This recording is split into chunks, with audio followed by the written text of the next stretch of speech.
unang reaction ko noon sinabi sa akin na meron akong breast cancer, gumuho yung mundo ko. Kasi isip ko noon, cancer is a death sentence. Na malaman ko po may sakit pa akong breast cancer, ako po ay lumipot. At gumuho po ang pangarap ko kasi hindi na po ako makapagtrabaho. Hanggang sa, eto nga, nakapasok ko po dito sa top ng DOH na enroll ako. So, malaki yung naitulong nila sa akin. Malaki yung naitulong ng gamutan ko. So, parang nabuhayan ng loob ko.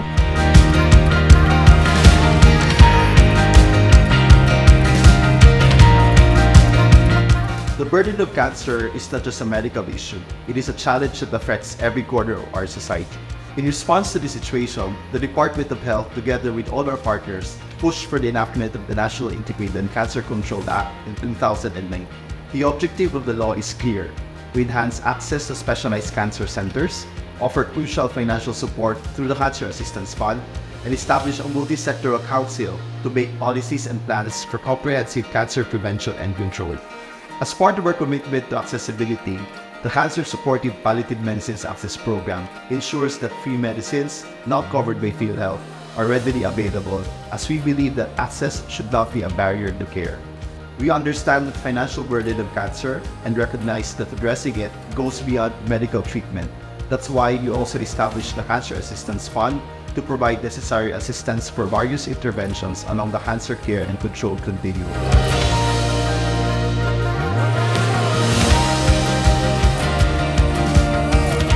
Ako na-experience na ko din nga nakita na ko nga really nasa kasabaran is na close sa mind is cancer is wala na pag-asa. Dahil din sa SPMC, di-provide ang mga treatment, serbisyo nila na di-explain nila ang pagtambal sa cancer. As a parent, walay dahilan nga moingon ka really ipatambal ang imong anak na cancer.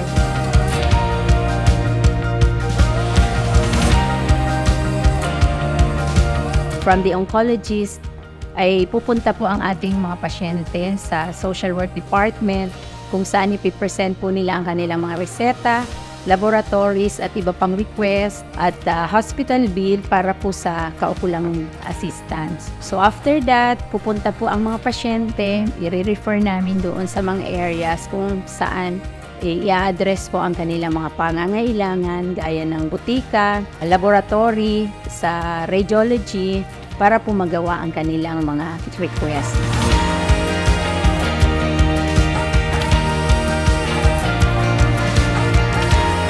I-explain nila sa kuha sa onko dahil nga treatment na ba papaayos sa mga anak na ingon ani chemotherapy.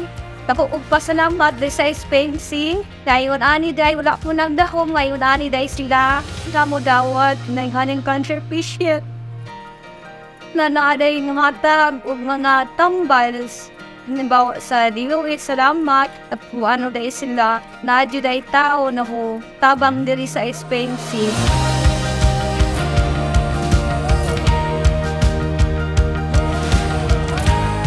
Ang aming pong ospital ay isa sa mga access site ng Cancer Support and Palliative Medical Access Program na kung saan nagbibigay po ng tulong sa mga pasyenteng may cancer. Maaari po kayong pumunta dito sa Jose Reyes para po mabigyan kayo ng tulong at hindi po kayo masyadong mahihirapan. Kailangan lang po dalhin ang inyong biopsy, referral letter at resulta ng mga laboratorio.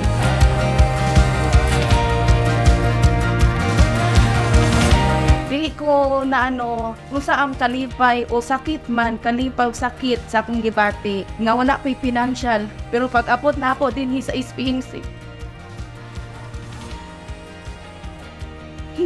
hindi I expect nga ako din anak hindi sa una sa una kung saan akong manako ako sa super parent ko sa akong anak kaya cancer siya. Ang panggastos, matungod po, nakakong pasalamat yung makaabot ko din sa sakit. Handa po akong pasalamat sa nag-support. Nakita po na ako nga fighter akong anak. Kaya na po yung mga tao nga nag-support emosyonal. Salamat po sa mga nagtabang. Mga activities nga gikuan silang mga teams, sa mga sponsor.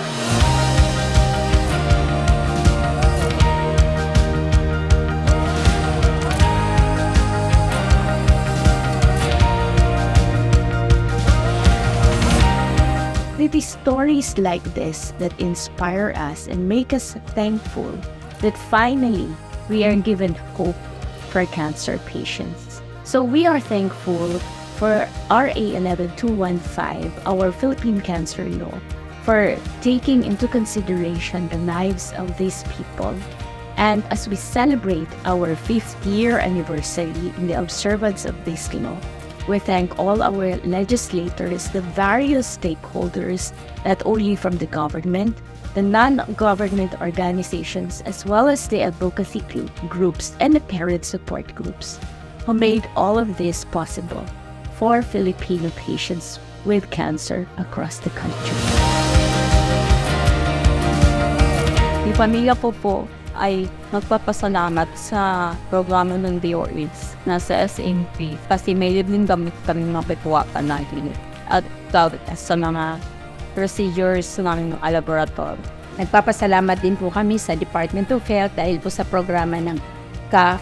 Maraming pasyente po, cancer patients, at natutulungan at hindi na po nila kailangan pumunta sa ibang mga lugar para makakuha ng assistance. So wala na pong dahilan para hindi po magpakonsulta ang ating mga cancer patients. Ako akong pasalamat sa STEMC, sa sponsor, tanan ng mga nurse, mga doktor, sa pagkamayo nila, sa pag-treat, sa mga tambal, labi na sa tambal, kung wala ang mga ongko, kasi lang ito'y mahatag o mga treatment para sa mga anak tambal.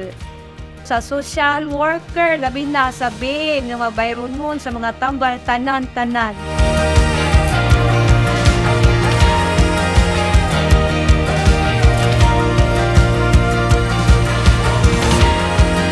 Our mission is clear: to alleviate the burden of cancer on Filipino individuals and all of their families. Ang cancer is curable na po.